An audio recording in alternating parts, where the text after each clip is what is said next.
অনেক পুরুষ প্রেমিকা বা অন্য কোনো নারীর সঙ্গে বিয়ের প্রতিশ্রুতি দিয়ে শারীরিক সম্পর্ক স্থাপন করেন, কিন্তু পরে একটা সময় গিয়ে সেই নারীকে আর বিয়ে করেন না। সেক্ষেত্রে ভুক্তভোগী নারী কী পদক্ষেপ নেবেন? আমি অ্যাডভোকেট গালিব, আইনজীবী, জেলা ও মহানগর দায়রা জজ আদালত, ঢাকা, এই নিয়ে আজ আলোচনা করব।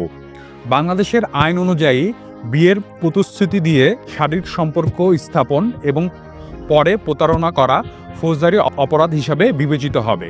এটি নারী ও শিশু নির্যাতন দমন আইন 2000-এর অধীন শাস্তিযোগ্য একটি অপরাধ।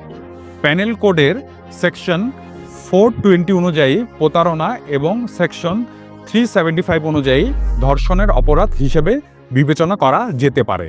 যদি প্রমাণ হয় যে বিয়ের প্রতিশ্রুতি ছিল কেবল শারীরিক সম্পর্ক স্থাপনের কৌশল, আদালত তাহলে এই ধরনের ঘটনাকে প্রতারণামূলক ধর্ষণ হিসাবে বিবেচনা করতে পারেন। এই ধরনের ঘটনায় ভিকটিম নারী কখনোই নিজেকে দোষী ভাববেন না, এজন্য প্রতারক ব্যক্তি অবশ্যই দায়ী। তাই আত্মবিশ্বাস বজায় রেখে ভিকটিম নারী প্রয়োজনে একজন বিজ্ঞ আইনজীবীর সহায়তা নিয়ে আদালতে কিংবা থানায় অভিযোগ দায়ের করতে পারবেন এবং প্রয়োজনীয় আইনি পদক্ষেপ নিতে পারবেন। বিয়ের আশ্বাসে শারীরিক সম্পর্ক গড়ে পরে প্রতারণা করলে সাজা হবে সর্বোচ্চ 7 বছরের কারাদণ্ড।